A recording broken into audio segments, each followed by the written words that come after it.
देखिए, पूरे देश की जनता जो है वो भारतीय जनता पार्टी की साजिशों को समझ चुकी है। नतीजा ये कि भारतीय जनता पार्टी हार के डर से इतना बौखलाई है कि उन्होंने बेतरतीब हरकतें शुरू कर दी हैं। दिल्ली के अंदर सोचिए कि संविधान के मुताबिक 5 साल में एक बार, बाबा साहब के लिखे संविधान के मुताबिक दलित समाज के बेटे बेटियों को एक बार महापौर बनने का, मेयर बनने का मौका मिलता है, लेकिन भारतीय जनता पार्टी ने दलित समाज के बेटे को मेयर बनने से रोक दिया। एक कैंपेन सॉन्ग, कभी ऐसा नहीं हुआ पूरे देश में कि किसी पार्टी का कैंपेन सॉन्ग रुका गया हो। भारतीय जनता पार्टी के इशारे पर आम आदमी पार्टी के कैंपेन सॉन्ग को बैन कर दिया। तो ये जो सारे लक्षण हैं वो भारतीय जनता पार्टी की हार की स्वीकार्यता के लक्षण हैं।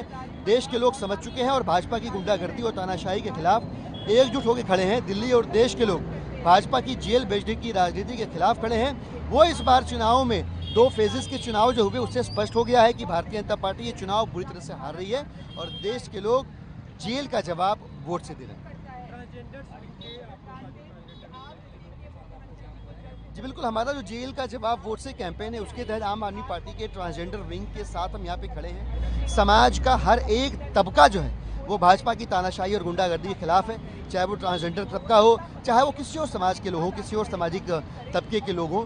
वे तमाम लोग भाजपा की गुंडागर्दी और तानाशाही से तंग आकर इस बार अरविंद केजरीवाल जी के साथ खड़े हैं, आम आदमी पार्टी के साथ खड़े हैं और वे जेल का जवाब वोट से देने को तैयार खड़े हैं। उन्हें मालूम है कि इस बार उनके आशीर्वाद और वोट की ताकत से अरविंद जी और आम आदमी पार्टी के तमाम नेता जेल से बाहर आएंगे। अपनी कैंपेन सॉन्ग की बात कही, आपने लिखा और गाया है और उसके जो कल नोटिस आया चुनाव आयोग की तरफ से, दिल्ली इलेक्शन ऑफिसर की तरफ से, बात रात में सफाई आई, उनकी तरफ से कहा गया कि हमने कोई रोक नहीं लगाया, कुछ आपत्तियां थी, उनका जवाब मांग रहे हैं। देखिए, भारतीय जनता पार्टी के जो लक्षण हैं वो किसी भी तानाशाह के लक्षण है, इसमें कोई अचरज की बात नहीं है। तानाशाह जिस चीज़ से घबराता है, जिस व्यक्ति से घबराता है, उसे बैन कर देता है, उसे जेल की सलाखों के पीछे बैन करता है। भारतीय जनता पार्टी ने ऑलरेडी देश के अंदर नौकरियां बैन कर रखी हैं, महंगाई से राहत दिलाने का जो रास्ता हो सकता है उसको बैन कर रखा है, न्याय, सामाजिक न्याय को बैन कर रखा है, समरसता को न्याय बैन कर रखा है, भाईचारे को बैन कर रखा है। पूरी कोशिश है कि 400 पार अगर किसी तरह से पहुंचे तो संविधान को बैन करेंगे, लोकतंत्र को बैन करेंगे। तो भारतीय जनता पार्टी का कल्चर है बैन करना। आप सोचिए,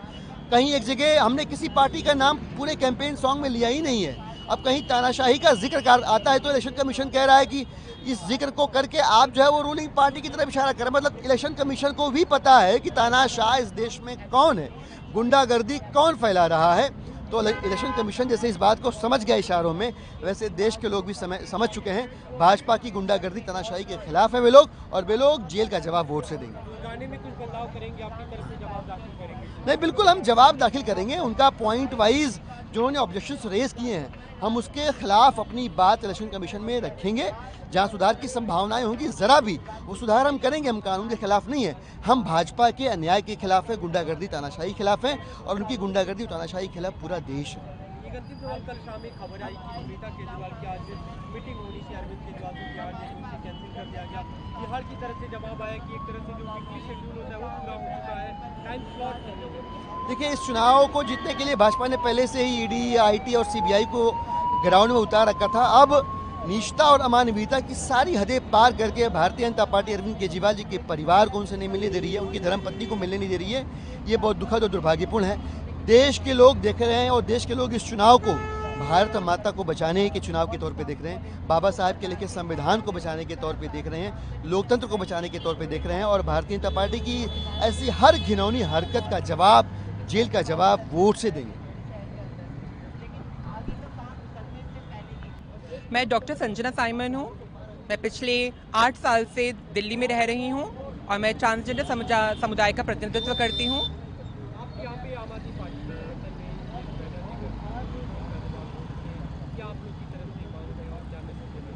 सर, हम अपने प्रिय नेता अरविंद केजरीवाल की रिहाई के लिए यहाँ पे इकट्ठे हुए हैं क्योंकि बहुत सारे काम है जो कि पेंडिंग है इस समय। ट्रांसजेंडर वेलफेयर बोर्ड अब तक नहीं बना है, ट्रांसजेंडर्स लोग की कोई सुनवाई नहीं हो रही है, ना तो आवास दिए जा रहे हैं, ना शिक्षा दी जा रही है, ना चिकित्सा का हमारे लिए कोई ऐसी सुविधा हुई है अब तक। तो जो भी कार्य हम लोग पूरा ट्रांसजेंडर समुदाय दिल्ली प्रदेश का अरविंद केजरीवाल जी के साथ, आम आदमी पार्टी के साथ में जो हमारी लंबे समय से बातचीत चल रही थी और बहुत सारे काम जो हम लोग को मिलकर करने थे, सारे के सारे पेंडिंग हो चुके हैं। मेरा समाज वैसे हाशिए पे है। ट्रांसजेंडर समुदाय, अगर आप मान के चलिए, एक आदिवासी पीड़ित है तो उसकी पीड़ा या एक दलित पीड़ित है तो उसकी पीड़ा, ट्रांसजेंडर की पीड़ा उसके सामने कुछ भी नहीं है, क्योंकि ट्रांसजेंडर भी आदिवासी होते हैं, दलित भी होते हैं, अल्पसंख्यक भी होते हैं। मेरा समुदाय अल्पसंख्यकों में भी सबसे बड़ा अल्पसंख्यक है, दलितों में भी सबसे बड़ा दलित है और पिछड़ों में सबसे बड़ा पिछड़ा है। मेरा समुदाय ऐसा है जो कि इस समय सड़कों पे खड़ा हुआ है।